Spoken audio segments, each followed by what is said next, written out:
Hello दोस्तों, welcome back to my channel मेरे भगवान। आज मैं आपको बताने जा रहा हूँ माँ चिंतपूर्णी मंदिर के इतिहास के बारे में। माता चिंतपूर्णी मंदिर शक्तिपीठों में से एक है। यहाँ पर माता सती के चरण गिरे थे। यह मंदिर हिमाचल प्रदेश के खंड के ऊना में स्थित है। इस मंदिर से जुड़ी एक पौराणिक कथा है। यह बात 1556 से 1700 तक के आसपास की है। माईदास पटियाला के रहने वाले थे। माईदास के 2 भाई थे। उनके भाई का नाम देवीदास और दुर्गादास था। माईदास दुर्गा माता के परम भक्त थे। माईदास के दोनों भाई व्यापार आदि करते थे, परंतु माईदास का ज़्यादा समय भक्ति में ही जाता था। उनके पिता के देहांत होने के बाद दोनों भाई ने माईदास को घर से अलग कर दिया।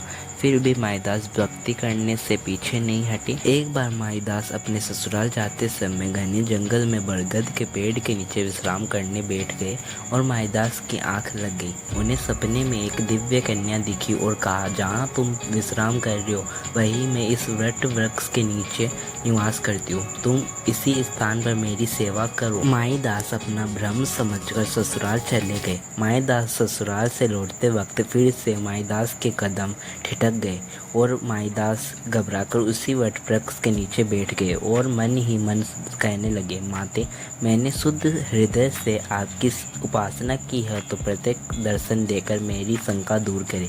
बार बार माता की स्तुति करने पर माता ने उन्हें सिंहवाहिनी दुर्गा के चतुर्भुजी रूप में साक्षात दर्शन दिए। देवी ने कहा, मैं यहाँ चिरकाल से विराजमान हूँ। लोगों के अत्याचारों के चलते लोग मुझे भूल गए हैं। मैं इस वृक्ष के नीचे पिंडी के रूप में विराजमान हूँ। तुम मेरे परम भक्त हो, इसीलिए तुम मेरी आराधना करो। मैं छिन्नमस्तिका के नाम से पुकारी जाती हूँ। तुम्हारी चिंता दूर करने के कारण मैं यहाँ चिंतपूर्णी के नाम से प्रसिद्ध हो जाऊंगी। निदास जी ने कहा, माँ, मैं तुझ प्राणी, यहाँ न तो भोजन है, पानी है और न कोई स्थान बना हुआ है। जंगली जानवरों के डर से यहाँ तो दिन में भी डर लगता है, रात कैसे कटेगी। माता ने कहा, यह स्थान मेरा शक्तिपीठ है। यहाँ सती के रूप में मेरे चरण गिरे। फिर रक्त बीज का वध कर मैंने अपनी योगिनी जया और विजया को अपना मस्तक काट कर अपना रक्त पिलाया था। तभी से मैं यहाँ विराजमान हूँ। मैं तुमको निर्वरदान देती हूँ।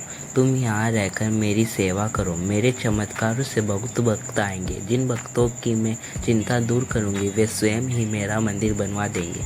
जो चढ़ावा चढ़ेगा जिससे तुम्हारा गुजारा होगा।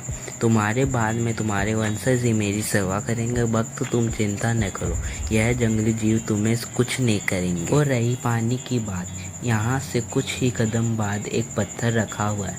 उस पत्थर को उखाड़ कर हटाने पर पानी भी आ जाएगा। तुमको मेरी सेवा पूजा करने में कोई भी समस्या आएगी तो मैं कन्या बनकर बता दूंगी। ऐसा कहकर माता पिंडी के रूप में लोप हो गई। माईदास की चिंता का निवारण हुआ। वह खुश होकर पहाड़ी से नीचे उतरने लगा और एक बड़ा पत्थर हटाया तो पानी निकल आया। माईदास जी की खुशी का ठिकाना नहीं रहा। उन्होंने वहीं अपनी झोपड़ी बना ली और माता चिंतपूर्णी की सेवा करने लगे। जिस पत्थर को हटाकर पानी निकला था वह आज भी उसी मंदिर में रखा हुआ है और वह वट वृक्ष आज भी वहाँ स्थित है। यही थी माँ चिंतपूर्णी मंदिर का इतिहास। वीडियो अच्छी लगी है तो लाइक और शेयर करना मत भूलना। सब्सक्राइब जरूर करना। कमेंट करके बताना कि आपको अगली कहानी किस देवी देवता की जाननी है। बाय।